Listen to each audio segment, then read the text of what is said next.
Great to have another CPA as our state auditor. She's off to a great start and following in David Boutt's footsteps and a great watchdog for the taxpayers. Paul Pate, we're looking forward to having you back as Secretary of State. I worked with you before and we're looking forward to that. Bill Northey, our great Secretary of Agriculture, and of course, my partner, our Lieutenant Governor. I have met my match in terms of energy, enthusiasm, and passion to serve the people of Iowa. Kim Reynolds, thank you for doing a great job. And how about these candidates? We've got great candidates for the United States Senate, for Congress in this district.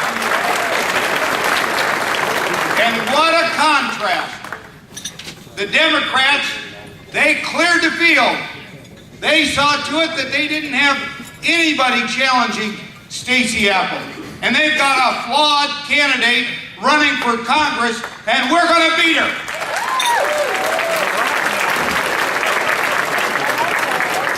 And they cleared the field to see that their lawyer that's going to represent the trial lawyers in Texas, that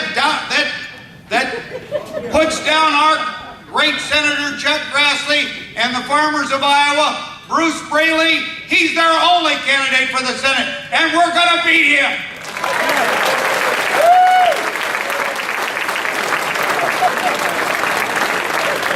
And for governor, they chose Des Moines liberal millionaire Jack Hatch, and I'm going to beat him.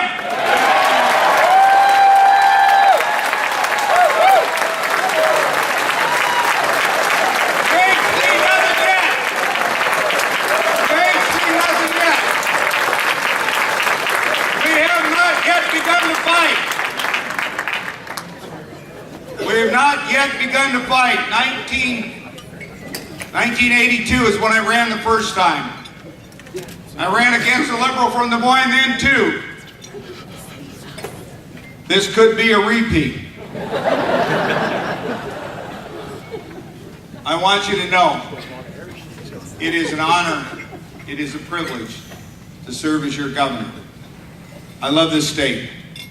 I'm a lifelong Iowan except for the 2 years that I spent in the Army.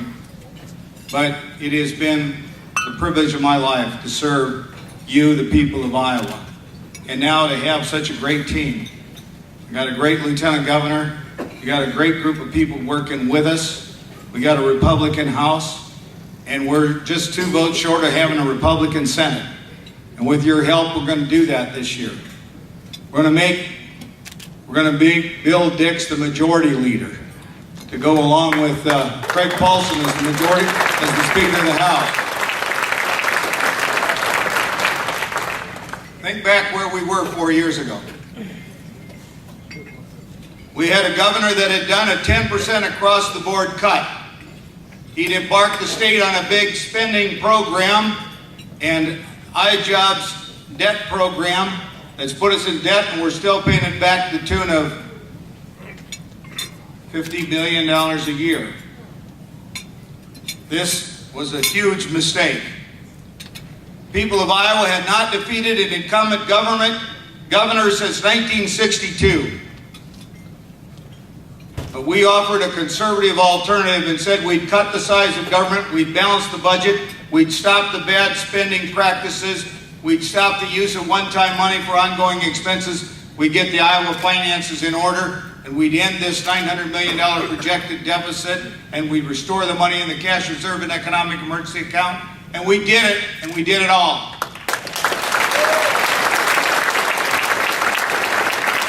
Today, we have, instead of a $900 million projected deficit, we have a $900 million surplus. We focused on jobs and economic development, and we've had $8.8 million in investments that have made in this state.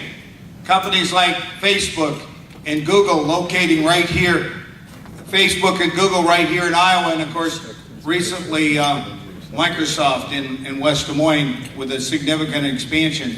And we got Mid-American Energy building a $1.9 million wind farms in the state of Iowa.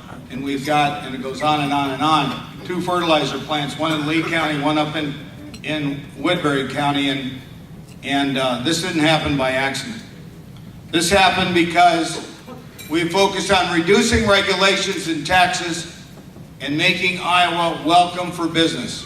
Right now, in Des Moines, we have, in fact, in this hotel, you have people from all over the world that are here for an international insurance symposium. Des Moines is becoming the insurance capital of the world. We have got great leadership in insurance. We got a great insurance commissioner, Nick Gerhardt. And I just wanted to say that I am very pleased to be running for governor, but believe it or not, and I'm not going to tell you who my opponent is because a lot of you don't know and I don't want you to know. But I do have a primary, and I do expect, and I humbly ask. You can't expect anything in this business because don't take anything for granted, but I am very, very honored and very proud to be a candidate and to ask for your vote in this primary election on the 3rd day of June, along with all these other candidates. And I'll tell you, I respect every one of them. And it takes some courage to put your name on the line and to run. And we have great candidates for Congress and for the Senate, and we need to unite behind and support the strongest candidate, the one that wins that primary election, and we need to elect them because the future of our country is at stake. We've got to have a Republican Senate and a Republican House to confront this president and to say enough's enough. We've got to bring spending under control. We can't have a $17.5 trillion debt and continue to pile up more and more debt every year. So much is at stake. America, as we know it, the land of the free and the home of the brave, the land of opportunity is at stake. I recently had the opportunity on an economic development mission to visit the Reagan Library in California. I had never been there, but I was so impressed. They have Air Force One there, and I was on it one time. We came up with the idea with the Iowa caucuses in 1984, and Reagan's running for re-election, no opponent. The Democrats have a big contest, and they're getting all the coverage. But what if Ronald Reagan comes to Iowa on caucus night? And he did. And he came to Waterloo, McElroy Auditorium, and H.R. Gross, who was my congressman when I was growing up, and was on WHO with Ronald Reagan, and Ronald Reagan were there, and we had a great rally, and then got an opportunity to fly on Air Force One down to Des Moines. And we had a rally at Vets Auditorium, 10,000 people. There's a woman from Urbandale contacted me and said,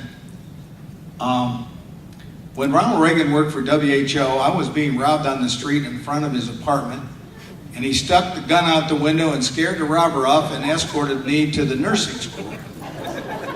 This is a true story. She says, I would like to be there to thank him for what he did for me way back then. So I had her on the stage at Vets Auditorium, and I introduced her and I told the story, and she thanked President Reagan, and President Reagan's reaction was, you know, I never told you at the time, but the gun wasn't loaded.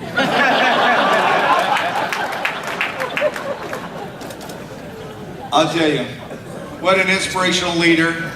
And because of Ronald Reagan's courage and because of his willingness to stand for what's right, he brought America back from the malaise of Jimmy Carter and brought us back.